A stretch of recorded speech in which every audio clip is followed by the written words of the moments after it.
दिग्रसच्या साखरी जंगलात एका महिला आणि एका पुरुषाचे छिन्नविछिन्न मृतदेह सापडले होते।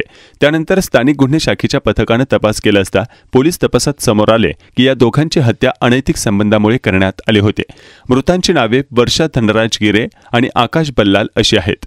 या दुहेरी हत्याकांड प्रकरणी अटक केलेल्या आरोपींची नावे विजय शिखरे, राजेश गोदामाले, धर्मराज बोडके आणि विकास बल्लाल अशी आहेत, तर फरार आरोपीचे नाव विशाल शिखरे असे आहे। वर्षा गिरे ऊसतोड मजूर म्हणून काम करत होती आणि तिची ओळख आकाश बल्लाल याच्याशी झाली होती। त्यानंतर त्यांच्यात अनैतिक संबंध निर्माण झाले आणि अखेर त्यांची हत्या करण्यात आली। त्याच्यानंतर पुढच्या दिवशी 8 तारीखला सकाळी आपल्याला ते महिलेच्या डेड बॉडीच्या आजूबाजूला 50-60 मीटरच्या दूरला एक पुरुषचा पण डेड बॉडी मिळाला होता आणि आपण दिग्रस पोलीस स्टेशनच्या तुरंत आपण ईडी दाखल केले 2 वेगळा। मी पण स्वतः घटनास्थळ पोहोचून पूर्ण घटनास्थळ बघितल्यानंतर आणि आपल्याला वाटलं की हे मर्डर सारखं वाटलेलं आहे, त्यामुळे आपण 8 तारीखलाही मर्डरचा गुन्हा दाखल केला होता। त्यावेळेला आपल्याला दोघं मृतक अननोन होता, त्यांचे नाव पत्ता काय पण माहिती नव्हता आणि जो पुरुष मृतकच्या अप्पर बॉडी टोटल काहीतरी जानवर खालीला आहे असा होता। महिलेच्या पण मृतकच्या डेड बॉडी होता ते पण ऑलमोस्ट डिकंपोज झालेला होता, आपल्याकडे काय पण क्लू नव्हता आणि आपण पूर्ण LCBच्या टीम आणि दिग्रस आणि दारवा सब डिव्हिजनच्या सर्व टीम त्यांना चांगल्या पद्धतीने तपास चालू केलेला होता।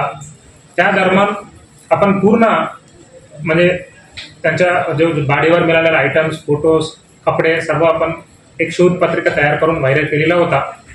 आपल्याला एक गोपनीय माहिती मिळाला होता दिग्रस पोलीस स्टेशनला आणि LCB टीमला की अशा एक मुला आणि एक मुली दोघं सोबत पडून गेलेला आहे, वाशिमच्या राहणार आहे म्हणून आपल्याला काही गोपनीय माहिती मिळाला होता। त्या माहितीच्या अनुसार दोघं टीम वेगवेगळ्या पॅरलली तपास चालू केला होता आणि जो मृतक होता त्यांचे नाव आयडेंटिफाय झालेलं आपल्याला आकाश बल्लाल म्हणून आपल्याला एक हे प्रकरणच्या आदमी दुसऱ्या एक महिलांच्या सोबत पडून गेलेलं म्हणून आपल्याकडे माहिती असल्यामुळे ते व्हेरीफाय केले।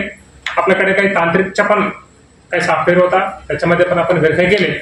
त्यावेळेला जेव्हा आकाश जो मृतकच्या वर जो कपडे आणि ते बाकी त्याचा ऑर्नामेंट मिळाला आणि जो फोटो आपण खात्री केले तर आपल्याला पूर्ण मॅच झाले, त्यांना आपल्याला खात्री झाली की हे मृतक आहे, आकाश बल्लाल म्हणून एक लडका आहे, ते पण आपल्याला खात्री झालेले आहे। ते वाशिम जिल्ह्यामध्ये गोस्ता रुई म्हणून एक गाव आहे, ते गोस्ता गावच्या रचणारा आहे। आपण त्या दरम्यान आपण परत चेकिंग केले तरी ज्यांच्यासोबत तो पडून गेलेला आहे ते एक महिला, तिचे नाव वर्षा गिरे आहे आणि ती गव्हा गावच्या आहे, ती पण वाशिमच्या आहे। अशा घटना झाल्या पूर्ण आपण पहिले आपण अशा तपास होता की ते दोघांच्या सोबत इलिसिट रिलेशन होता आणि महिला आहे तिला ऑलरेडी लग्न झालं, तिला मुला मुली पण आहे, वेळात जो लडकाला लग्न नाही झाला होता असा फॅक्ट्स होता। जेव्हा आपण जनरली आपला संशय तो आपल्याला वाटलं की महिलांच्या पती और महिलांच्या फॅमिली कोणी मारून टाकले म्हणून त्या पद्धतीने आपला तपास केला होता, पण आपल्याला काही क्लू नाही मिळाला होता। तेव्हा पण आपण पूर्ण तपासमध्ये त्याचा काही रोल दिसला नाही। आपण तांत्रिक विश्लेषण आपण म्हणजे CDR आणि बाकी पण आपण अनालिसिस केल्यानंतर आपल्याला दुसरा थोडा माहिती मिळाला। त्या दरम्यान आपण जो लडका आहे जो म्हणजे मृतक आकाश बल्लाल त्यांच्या फॅमिली लोकांच्या सोबत आपण पूर्ण इंट्रॅक्शन केले तरी क्लिअरली आपल्याला निष्पन्न झाले की म्हणजे आकाश बल्लाल त्यांच्या फॅमिलीने हे पूर्ण खांड केलेली म्हणून आपल्या समोर आलेला आहे। आणि याच्या दरम्यान असं झालेलं आहे की 28 तारीखला ते मुला आणि मुली ते म्हणजे ते घरीतून बाहेर आले आणि ते लोक वाशिमला पोहोचले।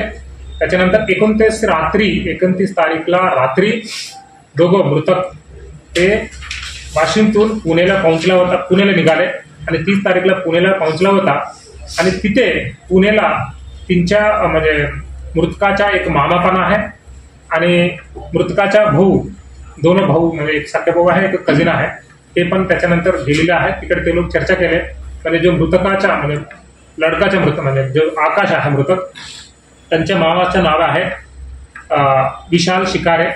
त्यांनी खूप मार्गदर्शन करण्यासाठी प्रयत्न केले की तुम्ही हे करू नका म्हणून आपला बदनाम होईल, ऑलरेडी जो लग्न झालेल्या महिलांच्या सोबत तुम्ही कशाला लग्न परत करायचे आहे तसं त्यांचा चर्चा होता, तो ऐकला नाहीये। फिर हे तिघो फिर पुढच्या दिवशी पुण्यातून आपला वाशिमला आला होता। फिर वाशिमला पण परत चर्चा केले, ते लोक ऐकलं नाहीये। फिर तिथून त्यांना वाटलं की हे ऐकत नाही म्हणून दिग्रसला आले। दिग्रसला आल्याने तोपर्यंत त्यांना चर्चा केली. जो मेन आरोपी आहे म्हणजे मृतकाच्या जवाई, त्यांना ऑलरेडी प्लॅनिंग केलं होतं की हे ऐकणार नाहीये, आपण याला काहीतरी काम करायचं म्हणून. त्याच्यानंतर जो दोन मृतकला आणि जो मेन आरोपी विजय शिकारे त्यांना पुसदला घेऊन गेला होता. ते 4 तारीखला त्यांना पुसदच्या जे एक लॉज आहे बस स्टँडच्या जवळ तिकडे त्यांना सोडला. 3 तारीखला सोडला होता. त्याच्यानंतर मृतक आहे त्यांना त्यांच्या 2 मित्र आहेत त्यांच्या गावचा. हे मृतक आरोपी आहे आरोपी विजय शिकारे, तो आपला हद्दीमध्ये त्यांच्या गाव आहे विठाला गावामध्ये अजून 2 आरोपीला त्यांचा मित्र आहे, एक राजेश गोदमाले आणि तिसरा धर्मराज गोडके.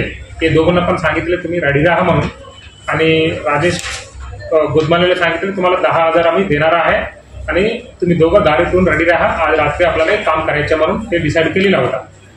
आणि तेव्हा आणि हे दोघांना घेऊन जो मेन आरोपी आहे विजय आणि हे दोघांना घेऊन आपला जो स्पॉट आहे विटाला शिवारला घेऊन गेला होता. तोपर्यंत आणि जंगल पॅचला तोपर्यंत बाकी 2 मेन आरोपी राजेश आणि धर्मराज तिकडे मोटरसायकलवर पोहोचले आणि त्यांना राडच्या सोबत राड वापर करून दोघांना मारून टाकलेला आहे. म्हणजे ही घटना 4 तारीखला अराउंड रात्री 10-11 वाजता दरम्यान झालेला आहे.